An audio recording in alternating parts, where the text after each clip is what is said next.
प्रभु राम देव भगवान अल्लाह खुदा ईश आदि नाम एक ही शक्ति के हैं। वो कैसा है, कहां है, कैसे मिलता है, किसने देखा है? ये प्रश्नवाचक चिन्ह पूर्ण रूप से हटाने के लिए अवश्य सुनिए जगत गुरु तत्वदर्शी संत रामपाल जी महाराज के अमृत वचन, सर्व पवित्र धर्मों के पवित्र शास्त्रों के आधार पर।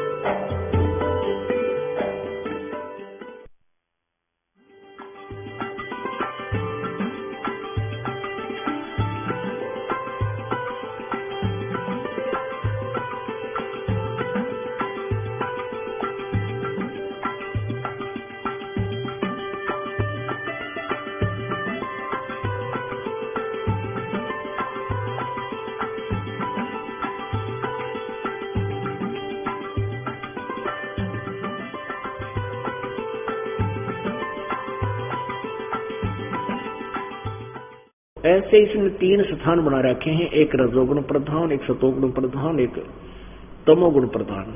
बहुत सुंदर, दूर दूर।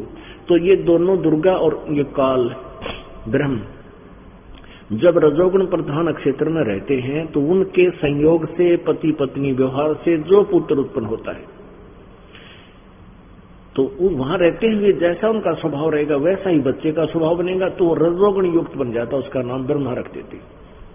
जब ये सतोगुण प्रधान में रहते हैं तो उसको बेहोश कर देते उस बालक को। जब वो थोड़ा सा जानने योग्य होने लगता है तुरंत बेहोश कर देते। फिर ये सतोगुण प्रधान क्षेत्र में चले जाते हैं और वहां इन दोनों के संयोग से जो पुत्र उत्पन्न होता है वो ऑटोमेटिकली सतोगुण युक्त हो जाता है, उसको भी बेहोश कर देते हैं और कोमा में प्रवृत्ति जारी रखते हैं। ऐसे जब ये तमोगुण प्रधान क्षेत्र में होते हैं इनके संयोग से, और ये ऐसा ही रूप बना लेता है वहां पर जैसे सतोगुण प्रधान क्षेत्र में विष्णु जैसा, और रजोगुण प्रधान में ये कई मुंह बना लेता है ब्रह्मा जैसा, और तमोगुण प्रधान क्षेत्र में ये शिव जी जैसी वेशभूषा बनाकर रहता है। और उन दोनों के संयोग से जो पुत्र उत्पन्न होता है वो शिव तमोगुण युक्त हो जाता है। तो इन तीनों को बेहोश कर देते हैं। ब्रह्मा को कमल के फूल पर, विष्णु को शेषनाग की सैया पर, और कैलाश पर्वत पर इस शिव जी को। फिर इन तीनों को इकट्ठा कर देते हैं। फिर दुर्गा सामने आती है, ऊपर आकाश में खड़ी दिखाई देती है। तो दुर्गा कहती है कि पुत्रों तुम तीनों अपना अपना कार्य करो। ब्रह्मा जी जीव उत्पत्ति करेगा, विष्णु सतीथि और शंकर संहार करेगा। तब इन्होंने कहा कि कोई पृथ्वी दिखाई नहीं देती माता, हम कैसे सृष्टि स्थिति और संहार का कार्य करें। तब इस बात को सुनकर देवी मुस्कुराई।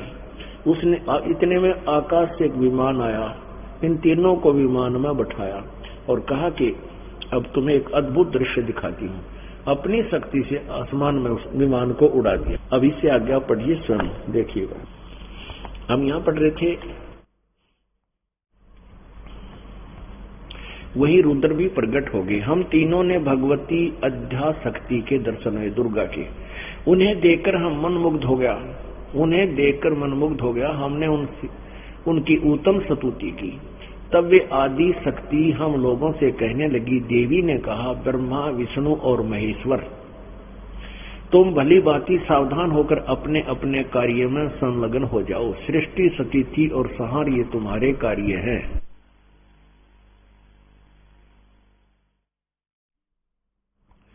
ब्रह्मा जी कहते हैं भगवती अध्याशक्ति यानी दुर्गा की वह वाणी बड़ी मधुर, सुंदर एवं सुखप्रद थी। हमने वह स्पष्ट सुनी। हम लोगों ने उनसे कहा, माता हम किस प्रकार इन प्रजाओं के सर्जनकारी आदि कार्य में करने में सफल हों। विस्तृत भूमि का अभाव है, सभी स्थान जलमग्न है। हमारी बात सुनकर उन कल्याण स्वरूपिणी भगवती का मुखमंडल मुस्कान से भर गया। इतने में एक सुंदर विमान आकाश से उतर आया। तब उन देवी ने हमें आज्ञा दी, वे देवताओं निर्भीक होकर इच्छा पूर्वक इस विमान में प्रवेश कर जाओ। ब्रह्मा, विष्णु और रुद्र, आज मैं तुम्हें एक अद्भुत दृश्य दिखलाती हूँ। हमने भगवती की बात सुनकर उसे शिरोधार्य कर लिया। उस रतन जटित विमान पर चढ़कर हम लोग आराम से बैठ गए। हम तीनों देवताओं को उस पर बैठे देखकर देवी ने अपने सामर्थ्य से विमान को आकाश में उड़ा दिया। ब्रह्मा जी कहते हैं, मन के समान तीव्र गति से चलने वाला वह विमान जिस अपरिचित स्थान पर गया, वह संपूर्ण फलों से लदे हुए अनेक सुंदर वृक्ष थे। आगे एक अत्यंत सुंदर नगर था दिखाई पड़ा। अद्भुत चार द्वारी उस नगर की छवि बढ़ा रही थी। उसमें बहुत ऊंचे ऊंचे महल थे। उचित स्थान पर यज्ञशाला बनी थी। अक्षण भर बाद वह एक दूसरे सुंदर प्रदेश में जा पहुंचा। वहां हमने देखा अनुपम नंदन वन था। पारिजात की सघन छाया के नीचे सुरभि गौ बैठी थी। पास में ही ऐरावत हाथी विराजमान था। सैकड़ों अप्सराएं, यक्ष, गंधर्व और विद्याधर उस पारिजात के उपवन में गाते एवं विहार करते थे, नाचते गाते बकवाद कर रहे थे। देखा तो वही महाभाग इंद्र भी थे। उनके समीप उनकी प्राण प्रिय सची विद्यमान थी। उस स्वर्ग के दृश्य को देखकर हम आश्चर्यचकित हो गए। इतने में हमारा विमान तेजी से चल पड़ा और दिव्य धाम ब्रह्मलोक में जा पहुंचा। ये पहुंच गया ब्रह्मलोक में। वहां युगकाल 3 रूप धारण करे बैठा है। संपूर्ण देवता उस नगर के सामने मस्तक झुकाया करते थे। वहां एक दूसरे ब्रह्मा विराजमान थे। उन्हें देखकर भगवान शंकर और विष्णु को बड़ा आश्चर्य हुआ। सभा लगी थी। भगवान शंकर और विष्णु ने मुझसे पूछा, ब्रह्मा से, चतुरानन, ये अविनाशी ब्रह्मा कौन है? मैंने उत्तर दिया, मुझे कुछ पता नहीं। सृष्टि के अधिष्ठाता ये कौन है? भगवान, मैं कौन हूँ? ये कौन है? हमारा क्या उद्देश्य है? इस उलझन में मेरा मन चक्कर काट रहा है। इतने में मन के समान तीव्रगामी वह विमान वहां से चल पड़ा और कैलाश के सुरम्य शिखर पर जा पहुंचा। वहां ये काल शिव रूप में बैठा था। वहां विमान के पहुंचते ही एक भव्य भवन से त्रिनेत्रधारी भगवान शंकर निकले। वे नंदी वृषभ पर बैठे थे।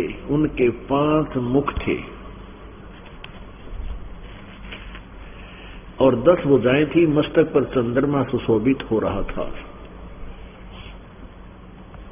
अक्षण भर के बाद वही विमान उस शिखर से भी पवन के समान तेज चाल से उड़ा और बैकुंठ लोक में पहुंच गया। आगे चल के इस विकार ने दूसरा रूप विष्णु का बना लिया। महाविष्णु और दुर्गा लक्ष्मी रूप में विराजमान होगी। वहां भगवती लक्ष्मी का विलास भवन था। बेटा नारद, वहां मैंने जो संपत्ति देखी उसका वर्णन करना मेरे लिए असंभव है। उस उत्तम पुरी को देखकर विष्णु का मन आश्चर्य के समुद्र में गोते खाने लगा। वहां कमल लोचन श्री हरि विराजमान थे। अलसी के फूल के समान उनके श्री विग्रह की कांति थी। पीतांबर पहने थे, 4 भुजाएं थी। पक्षीराज गरुड़ पर विराजमान थे। दिव्य आभूषण उनकी शोभा बढ़ा रहे थे। प्राण प्रिय लक्ष्मी जी चौर ढुला रही थी। उन सनातन श्री हरि की झांकी देखकर हम सभी भौचक्के से रह गए। हम एक दूसरे से को देखते हुए हम विमान में एक उत्तम आसन पर बैठे रहे। इतने में ही पवन से बातें करता हुआ विमान तुरंत उड़ गया। आगे अमृत के समान एक मीठे जल वाला समुद्र था। उसका जल बड़ा ही मधुर था। वहीं एक मनोहर द्वीप था। उसी द्वीप में एक मंगल में मनोहर पलंग बिछा था। उस पलंग पर एक सुंदर रतन जड़े थे। उस उत्तम पलंग पर एक दिव्य रमणी बैठी थी। वे ऐसी प्रभावपूर्ण देवी थी मानो करोड़ों बिजलियां एक साथ चमक रही थी।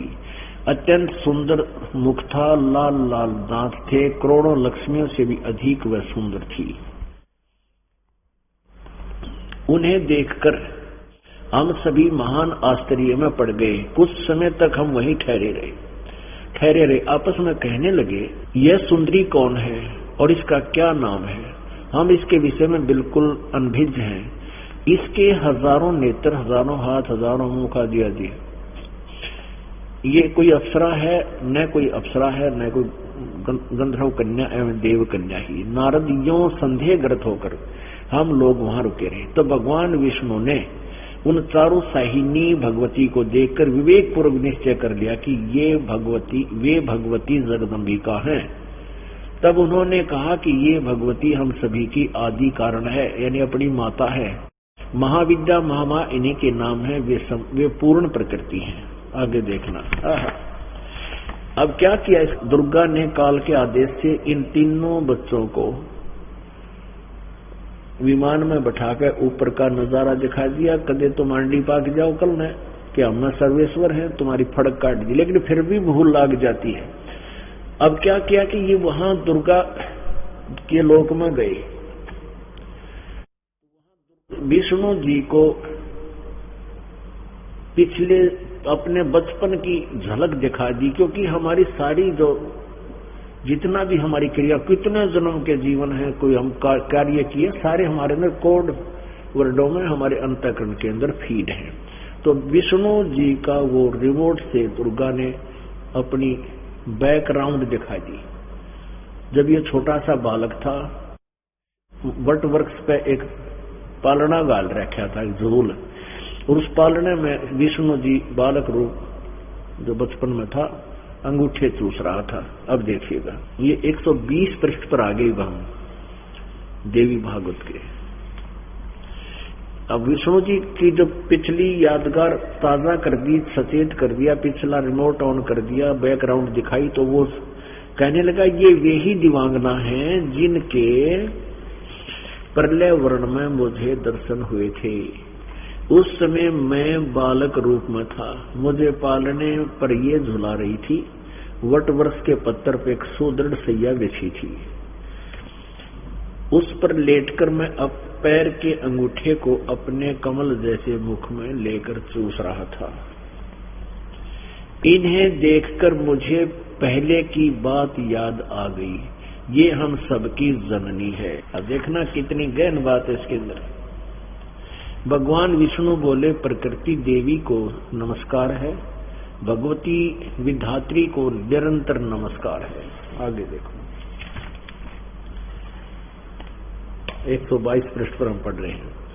माता, जब मैं शंकर और ब्रह्मा भी तुम्हारे अचिंत प्रभाव से अपरिचित है, तब दूसरा कौन है जो उसे जान सके। तुम्हारे बनाए हुए जितने भी भवन हैं, तुम्हें वह तुम्हारे इस शक्ति संपन्न नख दर्पण में हमें इनकी झलक मिली है। देवी, हमने इस लोक में दूसरे ब्रह्मा विष्णु महेश शंकर देखे, ये अपने सट्टे मारे। फिर आगे देखो, अब विष्णु जी वही स्तुति करते हुए यहाँ आ जाते हैं कि बालक रूप भी देखा और कहते हैं तुम शुद्ध स्वरूपा हो, ये संसार तुम्ही से उद्भासित हो रहा है।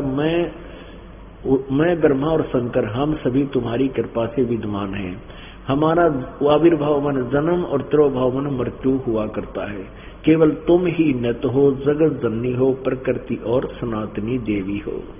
यानी तुम हमारी जन्म माता हो, हमारा जन्म और मृत्यु होता है, हम अविनाशी नहीं हैं। भगवान शंकर बोले, देवी यदि महाभाग विष्णु तुम्ही से उत्पन्न हुए हैं, प्रकट हुए हैं, तो उनके बाद उत्पन्न होने वाले ब्रह्मा भी तुम्हारे ही बालक हुए। फिर मैं तुमोगुणी लीला करने वाला शंकर क्या तुम्हारी संतान नहीं हुआ? अर्थात मुझे भी उत्पन्न करने वाली तुम ही हो। शिवे, संपूर्ण संसार की सृष्टि करने में तुम बड़ी चतुर हो। इस संसार की सृष्टि, स्थिति और संहार करने में तुम्हारे गुण सदा समर्थ हैं। उन्हीं तीनों गुणों से उत्पन्न हम ब्रह्मा, विष्णु और शंकर एवं शंकर नियमानुसार कार्य में तत्पर है। अपने आत्मा परमात्मा क्या कहा करते थे कि हमने इतना ज्ञान बता दिया इस प्राणी को, इतनी वाणी बोल दी जितना बालू रेत, और इस भोड़ी आत्मा के हमारी बात एक न आई हेत। यानी एक पर भी विश्वास नहीं करते, हमारी जरा सी बातों पर भी विश्वास कर लो तो तुम्हारा कल्याण हम अवश्य करते हैं। क्या कहते हैं? मैं रोवत हूँ सृष्टि को, ये सृष्टि रोवे मोहे। गरीबदास इस योग को समझ न सकता कोई। परमात्मा कहते हैं कि ये आत्माएं तो मुझे ढूंढ रही हैं कि हे भगवान हमें मिल जाए, हमें सुख मिले, हमारा कष्ट दूर हो, और मैं तुम्हारे पीछे पीछे फिर रहा हूं कि मैं परमात्मा हूं और तुम मुझे भगवान नहीं मानते। क्योंकि हमारी अज्ञान सोच, इन अज्ञानी ऋषियों ने, महर्षियों ने इतनी अज्ञानी बना दिया हमारे को कि हम परमात्मा की परिभाषा से कति अपरिचित कर दिए। सभी कहते हैं भगवान निराकार है, निराकार है, वो दिखाई नहीं देता। मेडिटेशन लाओ, मेडिटेशन करते हैं, क्या कर रहे हो? भगवान प्राप्ति का प्रयत्न कर रहे हैं। और थोड़ा गजब हो, जब भगवान निराकार बताओ और फिर उसको ढूंढने के लिए तुम प्रयत्न कर रहे हो, कोई साधना कर रहे हो। जैसे शेख फरीद जी 12 वर्ष तक कुएं में लटके, पैर ऊपर न बांध कर वृक्ष के टहनी का, तो नीचे कुएं में चले जाते थे गहरे, और वहां उल्टा लटक कर भक्ति करते थे। जब उसने देखा कि भगवान मिला नहीं, 12 वर्ष साधना कर ली, अस्थि पिंजर रह गया, कौवे आगे उसके आंख काटने के लिए, और शरीर पर मांस रहा कोई ना। यानी 1.25 मन अन्न खाया था 12 वर्ष में शेख फरीद जी ने, 1.25 मन यानी 50 किलो, और 12 वर्ष में तो कितना, प्रत्येक हिसाब ला के देख लियो, एक ग्राम 10 ग्राम कितना बड़ा 12 वर्ष में। उसके बाद शरीर पर मांस नहीं रहा, कौवे ने आंख काटनी चाहिए थी कि शरीर पर मांस तो है नहीं। तो ये कहकर उसने दोबारा रस्सा फांस के उल्टा लटक गया, ये कहता हुआ कि भाई कौवे मेरी आंख छोड़ दो, और शरीर पर जो मांस बचा उसने खा लो, तुम अपना भूख बुझा लो, हो सकता है हम भगवान के दर्शन हो जाए। और यूं कहकर भी उसने सोचा कि ये कौवे आंखें निकाल लेंगे, भगवान मैं देख नहीं सकूंगा, शरीर अंत हो गया। और कौवे से बचने के लिए वो फिर लटक गया नीचे रस्से के साथ। तो वहां बुरी तरह फूट फूट कर रोने लगा कि हे प्रभु, शरीर अंत होने को आ गया, तेरे दर्शन हुए नहीं। परमेश्वर पूर्ण ब्रह्म जो सबका मालिक है, कबीर जी सतलोक से आए और उस रस्से को पकड़कर बाहर खींचने लगे। अब शेख फरीद जी ने सोचा कोई शरारती आदमी है और तेरे साथ मजाक कर रहा है। कहने लगा भाई, शेख फरीद कहने लगा, ए भाई मुझे छोड़ दे, मेरे साथ मजाक मत कर, मैं अपना काम कर रहा, तू अपना काम कर। परमेश्वर ने कहा कि क्या काम कर रहे हो? कि मैं परमात्मा के दर्शनार्थ साधना कर रहा हूं। तो भगवान ने कहा कि मैं हूं वो परमात्मा, मैं भगवान हूं, मैं अल्लाह अकबर हूं, मैं पूर्ण ब्रह्म हूं। शेख फरीद कहता है कि मजाक मत कर भाई, छोटी मुंह बड़ी बात मत कहे, भगवान दिखाई थोड़ा ही देता है, वो तो बेचून है, निराकार है। अब परमात्मा बोले, भले आदमी एक बात बता, एक तरफ तो तू कह रहा है कि मैं भगवान के दर्शनार्थ, उसके दीदार के लिए साधना कर रहा हूं, और दूसरी तरफ तू का भगवान निराकार वो दिखाई थोड़ा देता, फिर क्यों डले ढो रहा है कुएं में? कहते इतनी बात सुनते ही उसकी बुद्धि के सारे नट सीधे हो गए, वो उल्टे फिट करा के तो सीधे हो गए। बोले तेरा गजब हुई सचमुच, एक तरफ तो कह रहा हूं भगवान निराकार है, फिर उसके दीदार के लिए, दर्शन के लिए डले ढो रहा हूं। न्यो के न्यो उल्टा लटके ये वार्ता हो रही थी, परमात्मा रस्ते से उसको पकड़ रही थी और वो बोल रहा था उल्टा लटका, तो न्यो के न्यो पैर पकड़ लिए। कुरान शरीफ सूरत फुरकानी 25 आयत नंबर 52 से 59 में कुरान शरीफ का ज्ञान दाता अल्लाह भगवान कह रहा है कि ए पैगंबर, मैं तुझे तो ये ज्ञान दे रहा हूं, कुरान शरीफ की दलील दे रहा हूं, तो विश्वास करना। वो कबीर नामक परमात्मा है जिसने 6 दिन में सृष्टि रची, जो सारा सुखदायक है, पाप नाशक है, और 7वें दिन तख्त पर जा बैठा। उसकी खबर किसी बाखबर से पूछना। यानी कुरान शरीफ का ज्ञान देने वाला वो अल्लाह परिचित नहीं है उस पूर्ण परमात्मा को पाने की विधि से और उसके तत्व ज्ञान से। तो इस बात का ज्ञान था उसने। अब इस कुरान शरीफ के इस ज्ञान का उसको पता था शेख फरीद जी को कि भाई अल्लाह नहीं है। यू कह रहा है अल्लाह अपने आप को, अल्लाह नहीं है तो अल्लाह का बाखबर जरूर है। इसने 1 सेकंड में मेरी सारी बात चौंध तोड़ दी। मेरा सारा शंका निवारण कर दिया। पैर पकड़ के ने बोला, भाई हे महाराज मुझे यथार्थ ज्ञान बता दे। परमात्मा बोला, भूखे मरण तो भगवान ना मिले। प्रथम अंदर संयम रखा है, योग युगत सब सतगुरु वाक है। पहले अन्न का संयम से आहार करे, यानी घना भी नहीं खावा, जैसे दड़ी पक्का खा ले फिर हमारी टूटे न नींद आ जा, और इतना भी नहीं खावा कि आंत मुस जा, कमल भी मुद्दे हो जा और कति कोल्डा हो जा। नहीं, संयम से रोटी खाओ, घना भी ना खाओ और कति थोड़ा भी ना खाओ, व्रत भी मत रखो।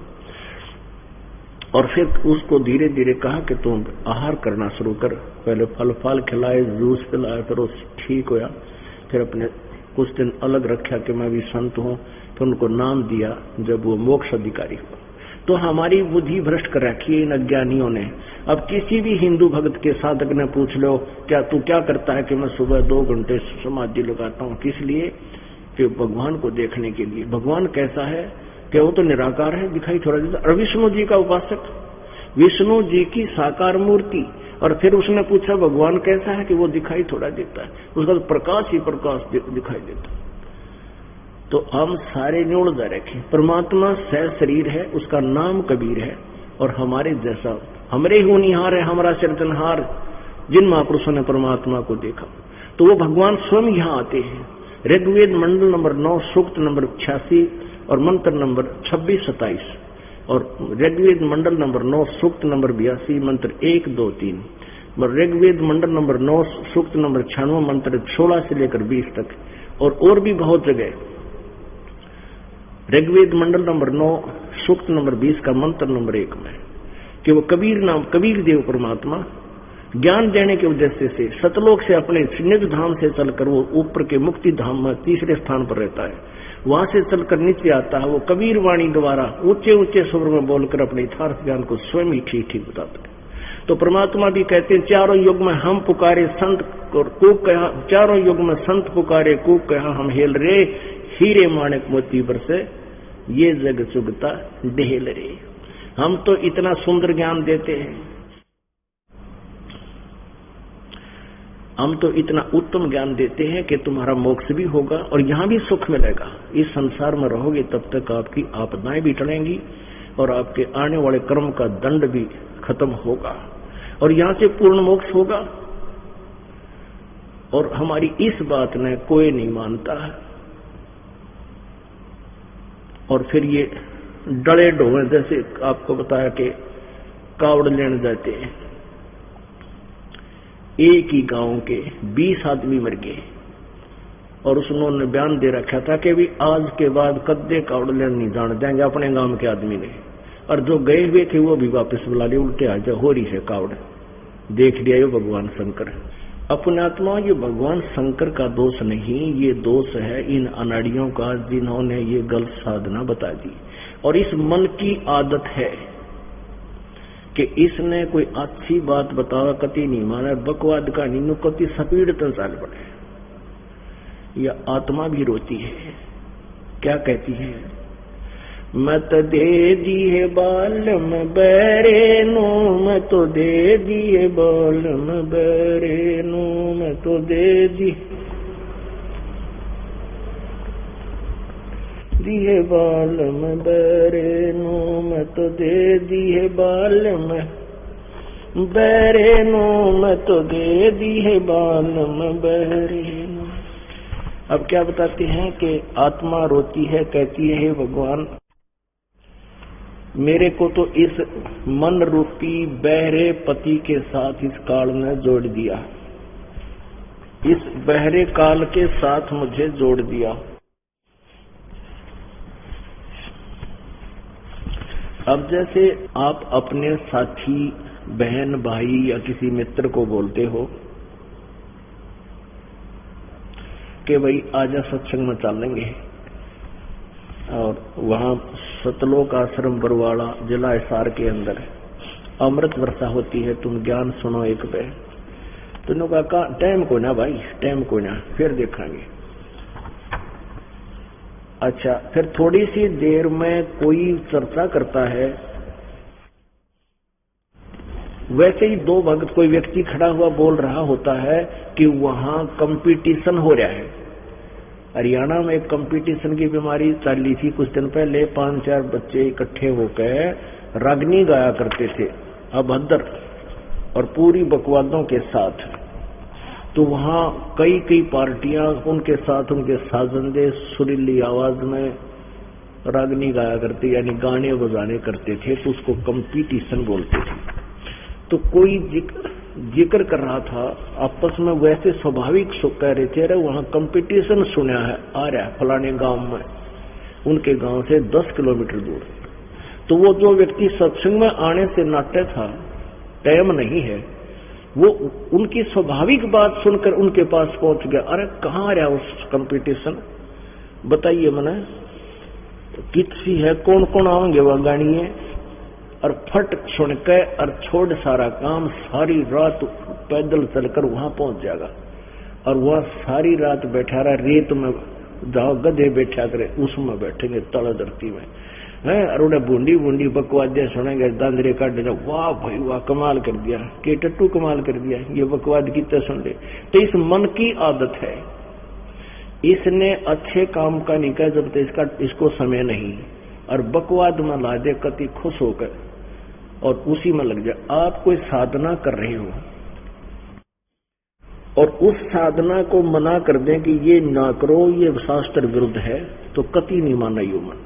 और कोई मान लीजिए सालासर जाता है, जैसे दास पहले डड़े डोया करता, हनुमान जी की पूजा करता था। यहाँ राजस्थान के अंदर चुरू जिला के अंदर सालासर एक गांव है, उसमें हनुमान जी का एक मंदिर है, वहाँ काफी लोग जाते थे। दास भी सुना किसी से चला गया। तो उस जैसे सालासर कोई जाता है तो उसने कोई कह दे बालाजी में तो कमाल है, वो बालाजी भी जान लग जाएगा। फिर उसने कह दे भाई वहाँ नीलकंठ पर कावड़ लेने जाते सारे ठाठ हो जाए, वो कावड़ लेने भी चला जाएगा, धक्के खान पैदल जाएगा।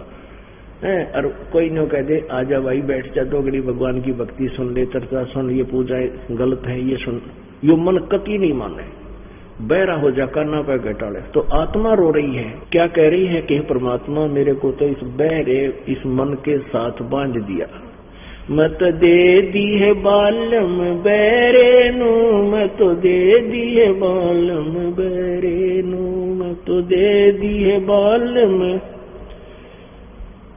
दे दी है बालम बहरे नू। संसारी दी गल्ला चिन्ह ना बूझे शब्द जो गहरे नू, संसारी दी गल्ला चिन्ह ना बूझे शब्द जो गहरे नू। ये मुर्दों से ती प्रीत लगावे ना जाने सतगुरु मेरे नू, ये मुर्दों से ती प्रीत लगावे न जाने सतगुरु मेरे नू, मैं तो दे दी है बालम बहरे नू, मैं तो दे दी है बालम बहरे नू।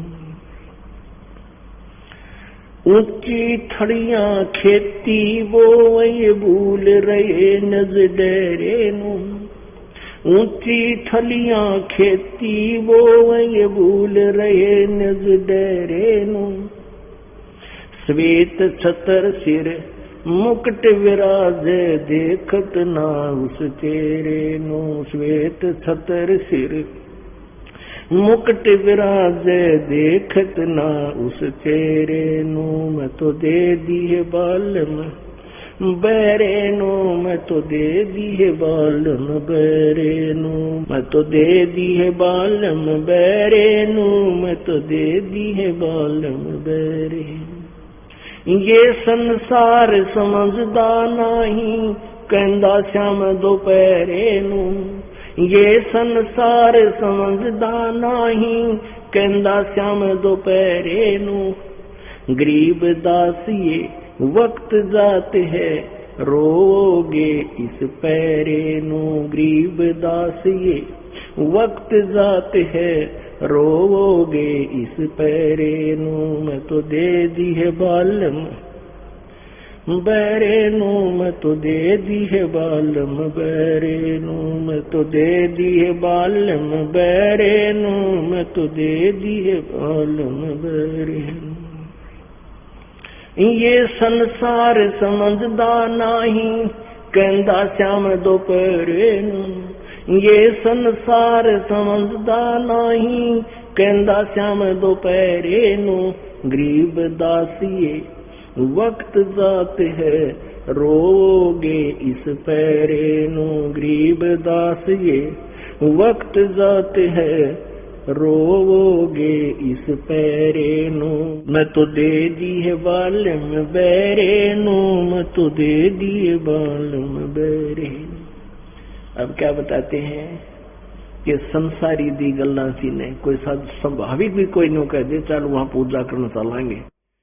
कहते हैं वहां नीलकंठ पे फलानी जगह उस मंदिर का दौरे जाति का पेड़ है, उसका मनोकामना पूर्ण के लिए एक धागा बांध काते हैं, और जब मनोकामना पूर्ण हो जाए फिर उन्हें खोल लगाते हैं।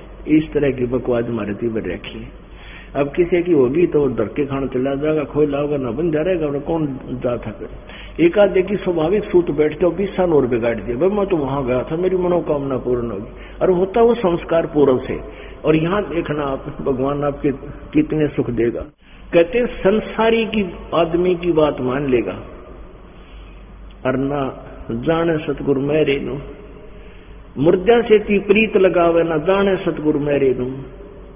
यानी कोई मर गया उसकी भूत पूजा श्राद्ध निकालना, कहते इन न पूजे। कोई संत मर गया उसकी यादगार बना दी, वहां धक्के खाओ माथा टेके महाराज मेरी सुनिए, उसका कुत्ते मुत्तो महाराज बैठे हुए। तो कहते हैं मुर्दों से ती तयु यारी जोड़े, मित्रता कर रहा है, और ना जाने सतगुरु मेरे नु। यानी जो सारी ज्ञान दे, साक्षात बोल रहे, ज्ञान सुनावे, उसने उस संत के पास ना जाता। फिर क्या बताते हैं कि ऊंची थड़ियां खेती वो है, भूल रहे निज डेरे नु। ऊंचे ऊंचे स्थान जो होते हैं उन पर पहले वर्षा होती थी, उस पर आधारित थे। जब ये वाणी बोली गई उसमें ये नहरें नहीं थी, ना ट्यूबवेल सिस्टम था, वर्षा होगी तो खेती कर लिया करते थे। तो कहते हैं एक डहर होता है स्थान, खेत। डहर वो होता है कि जो समतल होता है, झील होता है, और वर्षा जब होती है ऊंचे थलियों पर का पानी भी नीचे आ जाता है, उस डहर में सिंचाई करता है।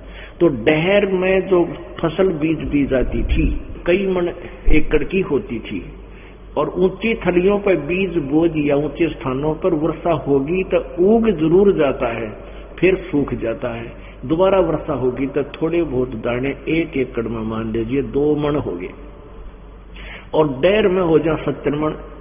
तो कहते तुम उस डहर को छोड़ के ऊंची थड़िया पे खेती बोए बैठे हो, अर्थात उस पूर्ण परमात्मा को छोड़कर जो आपको सर्व सुख दे, आपके पाप नाश करे, आपके आने वाली आपत्तियों को, प्रारब्ध के पाप कर्म दंड का नाश करे, उस डहर रूपी भगवान पूर्ण परमात्मा को छोड़कर इन अन्य देवताओं रूपी थड़ियों पर खेती बीजे बैठे हो, जिससे तुम निर्धन होगे, तुम्हारा गुजारा भी नहीं हो रहा।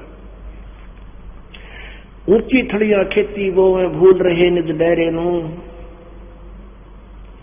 और श्वेत छत्र सिर मुकुट विराजे। ऊपर परमात्मा सतलोक में बहुत बड़े गुम्बद में विराजमान है, सतलोक के अंदर, और श्वेत छत्र सिर मुकुट विराजे। परमात्मा एक मुकुट पहने हुए हैं और उनके ऊपर श्वेत एक छत्र है, जैसे ये दास के ऊपर इन भक्तान बनवा रखा है। श्वेत छत्र सिर मुकुट विराजे, और देखत ना उस चेहरे नु, निराकार निराकार का गाटा जोड़ रहे हैं। कहते तुम देख ही नहीं सकते, देखो तो पता लगे कि हाँ परमात्मा साकार है, मनुष्य सदृश है। क्योंकि गरीबदास साहिब जी को परमात्मा स्वयं लेकर गए थे अपने सतलोक में, फिर वहां से वापस छोड़े थे शरीर में। अब फिर क्या बताते हैं, ये संसार समझदा नाही, कहंदा श्याम दोपहरे नु। इस गंदे लोक में, काल के लोक में कोई सुखी नहीं। यहाँ पे इतना सुख मान रहे हैं, एक आदमी के 3 बेटे थे, 2 मर गए एक्सीडेंट में, और टक्कर मार रोआ सारा परिवार, एक बच गया। उसी समय सांत्वना व्यक्त करने के लिए एक ऐसा व्यक्ति भी आ गया जिसका एक पुत्र था, वो भी 4 वर्ष पहले मृत्यु को प्राप्त हो गया। वो कोई उसका आगे वंश नहीं था। वो जब आया तो लोग कहने लगे सांत्वना दिलाने वाले कि देख भाई क्यों बुरा हाल कर रखा है, तो सबके गेला बीते है। देख इस भगत का भाई का एक का पुत्र था वो भी मर गया, अभी भी अपना टाइम पास कर रहा है। तो उन्होंने शांति सी होगी। अब उन्होंने इस बात की शांति होगी कि चोखा मेरे तो एक तो बच गया, दोए मरे से, इसका तो एक था वो ही मर गया। तो हम इस दृष्टिकोण से, इस तुलनात्मक तरीके से अपने आप को सुखी मान रहे हैं। ना दो बेटे मर जाए माँ बाप सुखी हो सकता, सारी उम्र का दुख हो गया। तो क्या बताते हैं, किसी की टांग कट रही है, किसी की आंख फूट रही है, किसी कैंसर हो रही है, किसी दोनों टांग कट गई है, कोई किसी चीज से दुखी या हाहाकार मच रहा है। पर इन तीनों गुणों के द्वारा इतने प्रभावित है, इसी में कहते हैं शाम ने गुट्टी ला ली, 10 मान ले 1-2 वर्ष कोई आपत्ति ना आई तो भूल गया सारे, और फिर वही बकवाद है। तो परमात्मा क्या बताते हैं, इन ताप की तो इसी से खींची हो रही है। जैसे कोई शराब पिए पड़ा जून के महीने में हरियाणा राजस्थान के क्षेत्र में, और बाहर पड़ा कति रास्ते में रेत में पड़ा, पसीने आ रहे, उसका बुरा हाल, मुंह में झाग आ रही, और उसको कोई उठाता कि चल भाई तुझे उठा करके छाया में लिटा देता हूँ, खड़ा हो ले, बहुत पसीने आए हैं। वो छोड़ दे, मौज आ रही है, क्यों न बेरायकन तो कित पड़ा है पी के उड़ंगे ने। तो ऐसे हम आज इस झूठे सुख को इस काल के लोक में सामने गुट्टी लाड़ न पाएगी, एक छोटी सी कार होगी, नो मौज हो रही है, और वह कार की तो एक्सीडेंट हो जाए, सारी मौज खत्म। अब कहते हैं जैसे ये संसार समझदाना ही कहंदा श्याम दोपहरे नु, दोपहर को कहते हैं शाम, यानी ठंडा है, शाम में ठंड हो जाती है ना गर्मियों में थोड़ी सी, कहते हैं शिखर दोपहर में, दोपहर शिखर में सूर्य होती है, उस समय को ये न कहे कि शाम है। इस नशे में कबीर ये माया अटपटी सब गट आनड़ी, और किस किस ने समझाऊं या कुआ भांग पड़ी। अब जैसे कोई व्यक्ति कचहरियों में जाता है और कचहरियों में दूसरा उसका रिश्तेदार आ जाता है, रिलेटिव, एंड से करते हैं, और क्या हाल है, अगमौज हो रही है, वो भी निभा, अच्छा और ठीक है अगमौज हो रही है, कचहरिया में मौज का कौन सा मेल, दोनों माँ दुखी, और फिर भी मौज हो रही है। तो कहने का भाव ये है कि ये संसार समझदा नहीं, कहंदा श्याम दोपहरे नु, इसे महाकष्ट को भी ये मौज गणे बैठा है। और गरीब दास ये वक्त जात है, रोओगे इस पहरे नु, ये मनुष्य जीवन, और ये दास तत्वदर्शी संत परमात्मा ने भेज दिया। और ये अमर मंत्र अगर लेकर भक्ति नहीं करी, कहते रोग इस समय को जैसे कुत्ता रोया कर ऊपर न मुंह करके। बोलो सतगुरुदेव। परम पिता परमात्मा सर्व सृष्टि रचनहार कबीर देव कबीर साहब, जिसे अल्लाहु अकबर अल्लाह कबीर भी वो कहा जाता है, ये वो पूर्ण परमात्मा है जिन्होंने सर्व सृष्टि की रचना की, अपने ही वचन से सब ब्रह्मांडों की रचना की, और अपने ही शब्द शक्ति से हम सब प्राणियों की उत्पत्ति सत्यलोक में की थी। फिर हम अपनी नालायकी के कारण, अपनी गलती के कारण इस काल के जाल में फंस गए हैं। हम काल के जाल में कैसे फंस गए, सबसे पहले हमें इस बात का ज्ञान होना चाहिए। पुण्यात्माओं, कोई सौभाग्य है आपका, आपके युगों युगों के पुण्य आपके साथ है।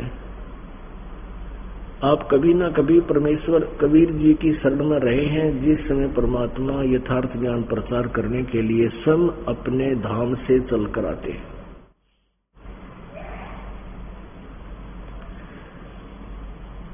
उस समय आप अवश्य कुछ दिन मालिक की शरण में रहे हो। हमें तत्व ज्ञान न होने से हम परमात्मा से विमुख शिखर हो जाते हैं। हमें कोई भी सिरफरा व्यक्ति आकर के दो इधर उधर की बातें अलग से बता करके हमें भगवान से दूर कर देता है। फिर वो कुछ समय के जो हमारी पुण्य होते हैं, जो परमात्मा की शरण में रह करके हमने जो साधनाएं की होती है सत्य मंत्र की, वो कमाई हमारी अत्यधिक हो जाती है, वो कमाई हमारी अत्यधिक हो जाती है। और वो जो भक्ति शक्ति है उसके कारण हम परमात्मा से दूर होकर भी सुखी रहते हैं, क्योंकि वो पुण्य हमारे साथ होते हैं जो परमात्मा की शरण में कुछ समय के लिए हमें करने का सौभाग्य मिला था। उसके कारण फिर हम परमात्मा से दूर होकर भी हम सोचते हैं कि हमने नाम भी छोड़ दिया, गुरु जी भी त्याग दिया, हम अब भी ज्यों के त्यों हैं, हमें कोई हानि नहीं हो रही है। तो आपको जब तत्व ज्ञान होगा उसमें पता चलेगा कि आपको सबसे बड़ी हानि तो ये होगी है कि पुण्य करने थे वो बंद हो गए। आपके जो परमात्मा के संग रहने में कुछ दिन जो पुण्य बन जाते हैं, तो वो पुण्य के कारण आप हो सकता है 1 या 2, 3, 4, 10, 20 जिसकी जितनी पुण्य कमाई होती है मनुष्य जीवन भी प्राप्त कर सकते हो, लेकिन अंत में फिर 84 लाख योनियों में आपको जाना पड़ता है।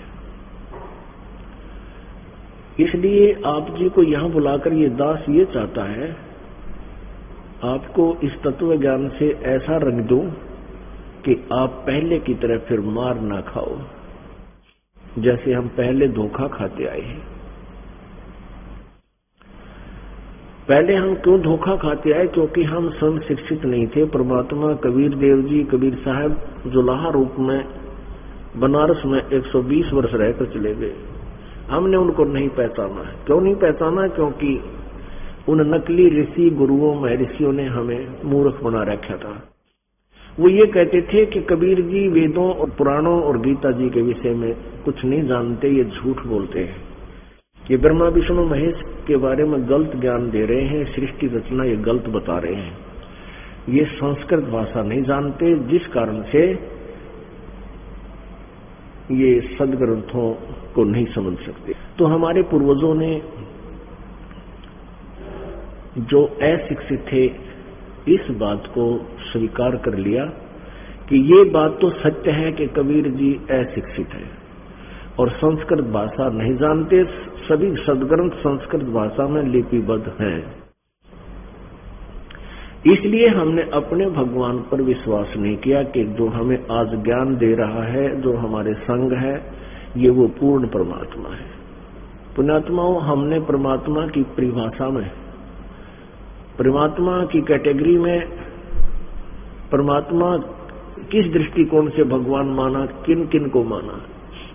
जैसे हमने भगवान श्री कृष्ण जी को भगवान मान लिया, किस आधार से माना? इस आधार से माना कि उन्होंने रावण को मार दिया, कंस को मार दिया और केसी को मार दिया, पूतना को मार दिया। दूसरा आधार हमने ये देखा कि जैसे भगवान श्री कृष्ण जी ने सुदामा के 2 मुट्ठी चावल खाके, जो भुने हुए चावल लेकर गए थे सुदामा जी, और सुदामा जी का एक सुंदर महल बना दिया, इसलिए हमने श्री कृष्ण जी को भगवान मान लिया।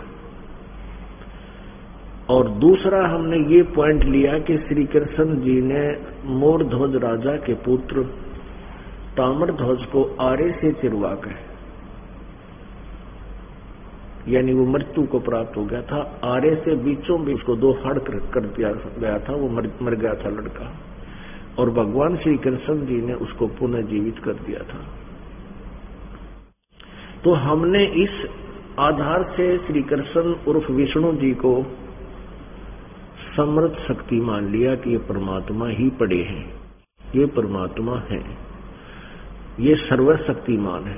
और दूसरा लोकाधार से, दंत कथा के आधार से हमने इन अज्ञानियों से सुन सुनकर हमारे कान बहरे हो गए कि ब्रह्मा विष्णु महेश के कोई माता पिता नहीं, ये अजरो अमर है, सर्वेश्वर है, महेश्वर है, यही सब ब्रह्मांडों के रचयिता है। इसलिए हम इस काल के जाल में आज तक फंसे हुए हैं।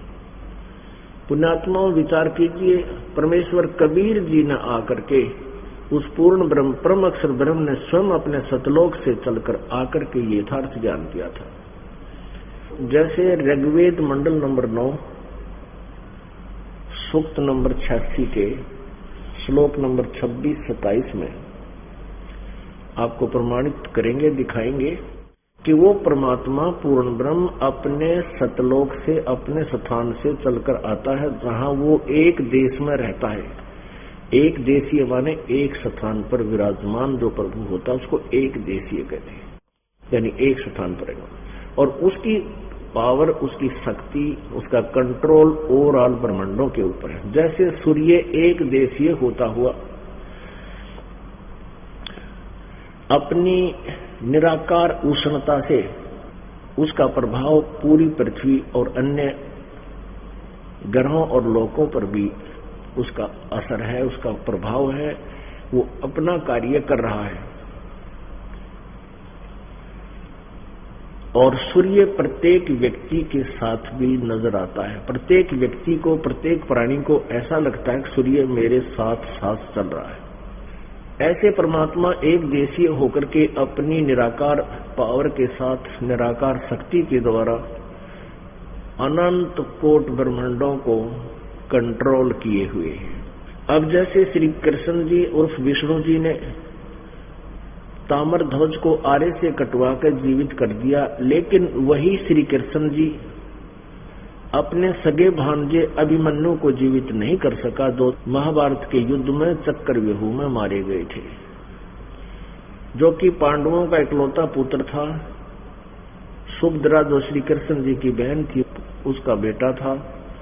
सुभद्रा रो रही थी, पांचों पांडवों का कुल नाश हो रहा था, पांचों पांडव रो रहे थे। श्री कृष्ण का भांजा मर गया, वो खुद भी रो रहा था, लेकिन श्री कृष्ण जी अभिमन्यु को जीवित नहीं कर सका। इससे सिद्ध है कि समर्थ नहीं थे। हमने केवल एक ही पहलू से उनको समर्थ मान लिया कि मोर ध्वज के बेटे ताम्र ध्वज को जीवित कर दिया, आरे से कटवा गया। पुण्यात्मा, ताम्र ध्वज की आयु शेष थी और इस शरीर के कटे हुए को जोड़ देना इनके बाएं हाथ का खेल है, कोई बड़ी बात नहीं। इतनी शक्ति है इनके अंदर, इसलिए ये प्रभु पद को प्राप्त है। लेकिन सुभद्रा पुत्र अभिमन्यु की आयु शेष नहीं थी, उसका प्रारब्ध इतना ही था। तो श्री कृष्ण जी प्रारब्ध में परिवर्तन नहीं कर सकते, वो आयु एक्सटेंड नहीं कर सकते। और पूर्ण परमात्मा कबीर देव जी, परम अक्षर ब्रह्म, वो आप जी की आयु भी बढ़ा सकता है। अपनात्मा पांचवा वेद तो परमेश्वर ने स्वयं ही आकर बताया हमारे को। ये चारों वेद जो हैं, इनको हम सदग्रंथ मानते हैं और वेदों के बारे में शायद ही किसी नास्तिक की धारणा होगी कि वेद ठीक को ना, वेद ज्ञान अच्छा नहीं है, शायद ही किसी की होगी। वो तो फिर भक्ति के योग्य होता ही नहीं हो, तो उसका कोई लेखा ही नहीं इस मार्ग में। तो चारों वेदों में परमेश्वर कबीर जी ने अपनी प्यारी आत्मा धर्मदास जी या अन्य गरीबदास साहिब जी और भी जिन महापुरुषों को मिले, उनको आकर के स्वयं ही बताया था कि वेद मेरा भेद है। ये चारों वेदों में जो ज्ञान है, ये मेरे विषय में जानकारी दे रहे हैं, पर मैं ना वेदन के माही, यानी मेरे पाने की विधि इन चारों वेदों में नहीं है। और जौन वेद से मैं मिलूं, ये वेद जानते नहीं। और जिस वेद से, जिस ज्ञान से मैं मिलूं, मेरी प्राप्ति को, मेरे से मिलने वाले लाभ प्राणी को हो, वो विधि इन चारों वेदों में नहीं है। चारों वेदों में महिमा तो पूर्ण परमात्मा की गाई है। जैसे गीता जी चारों वेदों का निष्कर्ष सारांश है, उसमें भी ब्रह्म और पूर्ण ब्रह्म के विषय में जानकारी है। ऐसे ही चारों वेदों में ब्रह्म और पूर्ण ब्रह्म के बारे में जानकारी है। ब्रह्म सत्र का ज्ञान, ब्रह्म सत्र की भक्ति विधि लिखी हुई है कि ओम इति एक अक्षरम ब्रह्म व्यवहारन माम अनुसमरण ये प्रयाति तो जमदेहम सयाति परमाम गतिम। गीता जी अध्याय नंबर 8 के श्लोक नंबर 13 में गीता ज्ञानदाता श्री कृष्ण जी में प्रवेश करके वो ब्रह्म बोल रहा है, काल बोल रहा है। जो गीता जी अध्याय नंबर 11 के श्लोक नंबर 32 में कहता है कि मैं काल हूं और इसमें सभी इन प्राणियों को खाने के लिए अब परवर्त हुआ हूं, अब आया हूं। श्री कृष्ण जी तो पहले विद्यमान थे, श्री कृष्ण जी नहीं बोल रहे थे गीता। श्री कृष्ण जी में प्रवेश करके वो काल बोल रहा है, कह रहा है कि माम ब्रह्म, मुझ ब्रह्म का केवल एक ओम मंत्र है, एक ओम अक्षर है और इसका जो अंतिम श्वास तक सिमरण करता हुआ शरीर छोड़कर जाता है वो मेरे से मिलने वाले यानी ओम के नाम से जितना अमरता प्राप्त हो सकता है वो प्राप्त हो जाएगा। फिर गीता जी अध्याय नंबर 8 के श्लोक नंबर 1 में अर्जुन ने पूछा कि प्रभु आपने 7वें अध्याय के 29वें श्लोक में जिस तत्ब्रह्म के बारे में जानकारी दी है कि उस तत्ब्रह्म और सारे अध्यात्म ज्ञान को समझने के उपरांत ये प्राणी केवल जरा और मन से छूटने का ही प्रयत्न करता है, यानी यह संसार की कोई वस्तु की डिमांड नहीं करता, वो केवल बुढ़ापे वाले दुख से और मृत्यु के दुख से डरकर वो इनसे छुटकारा पाने के लिए ही कोशिश करता है। तो वो किम तत्ब्रह्म, वो तत्ब्रह्म क्या है जिसके जानने के बाद प्राणी यहाँ की किसी वस्तु की इच्छा नहीं करता? उसका उत्तर दिया है गीता जी अध्याय नंबर 8 के श्लोक नंबर 3 में कि वो परम अक्षर ब्रह्म है। वो गीता ज्ञान दाता से और है, वो सुप्रीम पावर है, परम अक्षर ब्रह्म है। गीता जी अध्याय नंबर 5 और 7 में गीता ज्ञान दाता कहता है मेरा सिमरण कर, जैसा 8वें अध्याय के 13वें श्लोक में बताया उस मंत्र ओम से, और युद्ध भी कर जिससे तुम मुझे ही प्राप्त होगा। फिर परम अक्षर ब्रह्म के बारे में बताया है 17वें अध्याय के 23वें श्लोक में कि उस परम अक्षर ब्रह्म यानी सच्चिदानंद घन ब्रह्म की साधना के का केवल ओम तत्सत, उसको पाने का, उससे मिलने वाले लाभ प्राप्त करने का ओम तत्सत इति निर्देश है ब्रह्मण त्रिविध समर्थ है। वो सच्चिदानंद घन ब्रह्म की भक्ति का, साधना का केवल ओम तत्सत ये 3 मंत्र का जाप है। ये निर्देश है, नथिंग एल्स, यानी यही करना है और मंत्र कोई नहीं पूजा का। ओम ये ब्रह्म का जाप है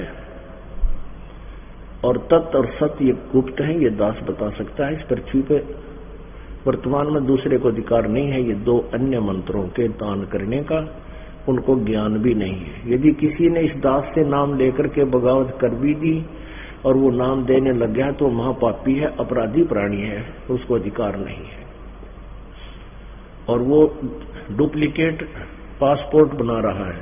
तो तत्व जो है ये अक्षर ब्रह्म का है, अक्षर ब्रह्म, एक क्षर ब्रह्म शुद्ध संस्कृत में या हिंदी में क्षर ब्रह्म, क्षर ब्रह्म, इसको क्षर ब्रह्म कहो, इसने क्षर पुरुष कहो या इसको काल कहो, ज्योति निरंजन कहो, ये 21 ब्रह्मांड का स्वामी है, इसका ओम मंत्र है। और इन तीनों भगवानों की साधना से हम यहाँ से छूट पाएंगे, इन तीनों भगवानों के इस मजदूरी से। अब साधना तो एक मजदूरी होती है और पूजा अलग होती है। एक तो पूजा होती है, एक आदरणीय होते हैं, एक पूज्य होते हैं। आदर और पूजा में बहुत अंतर होता है।